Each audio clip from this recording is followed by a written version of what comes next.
পট পরিবর্তনের পর কক্সবাজার নার্সিং ও মিডওয়াইফারি কলেজে হঠাৎ মধ্যরাতে শুরু হয় শিক্ষার্থীদের আন্দোলন। অভিযোগ আনা হয় শিক্ষকদের অনিয়ম ও দুর্নীতির। শিক্ষার্থীদের আন্দোলনের মুখে 1 সেপ্টেম্বর একে একে পদত্যাগ করেন ইনচার্জ অশ্রুখনা দাস সহ প্রতিষ্ঠানের 5 শিক্ষক। সুশিক্ষিত নার্স, সুশিক্ষিত মিডওয়াইফ আজকে রাস্তায় নামছি যাতে তাদেরকে সে পদ থেকে সরানো হয়। পদত্যাগের পর কয়েকদিন বন্ধ থাকে মিডওয়াইফারির শিক্ষা ব্যবস্থা। ভারপ্রাপ্ত দিয়ে চলাই ও দায়িত্বভার গ্রহণ না করায় স্থবির হয়ে পড়ে মিডওয়াইফারি। দীর্ঘ 2.5 মাস পর অধিদপ্তরের আদেশে রবিবার ইনচার্জ পদে যোগদান করেন জয়প্রিয় বড়ুয়া। এ সময় সাবেক ইনচার্জ অশ্রুকণা দাস বুঝিয়ে দেন প্রতিষ্ঠানের সকল দায়িত্ব। ভার বুঝে নিয়ে নতুন আঙ্গিকে এগিয়ে নিতে চান এই ইনচার্জ।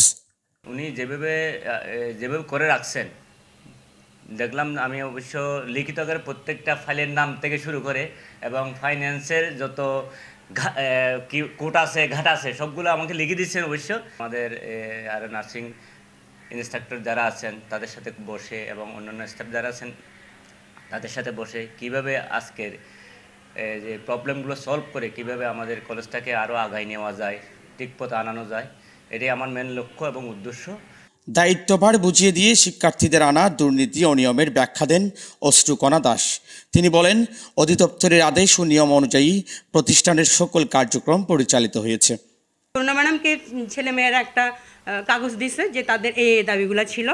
আর এখানে 2020-21 বলতে স্টাইফেনের দিন কি 32 থেকে আরম্ভ হলো, এখানে কি স্টাইফেন দেওয়া হয়েছে ক্লাস শুরুর দিন থেকে। সেটা আমি দেখাইতে পারবো যে তখন আমাদের একটা গ্রুপ আছে যেটা শিক্ষা পরিচালনা করেন।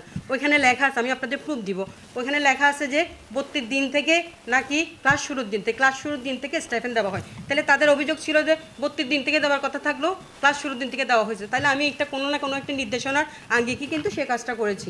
নার্সিং ইনস্টিটিউটের অন্য শিক্ষকরা বলেন, তদন্ত ছাড়া অনিয়ম দুর্নীতির অভিযোগে অপমানিত হয়েছেন শিক্ষকরা।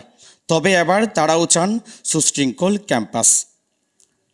এরকমভাবে অপমানিত হতে হবে এটা আমরা কখনো কামনা করিনি সেভাবে, এবং স্যারের যেন সামনের পথগুলো, সামনে স্যারের সাথে থাকার যে আছে আমাদের বাসনাটা আছে সেটা যেন আমরা কাম্য করতে পারি, সেটাই একমাত্র কাম্য আমাদের। সাধারণ ও সচেতন নাগরিকরা মনে করেন সংকট সমাধান হওয়ায় বিতর্ক দূর হবে। তারেক হায়দার, প্রবাল নিউজ, কক্সবাজার।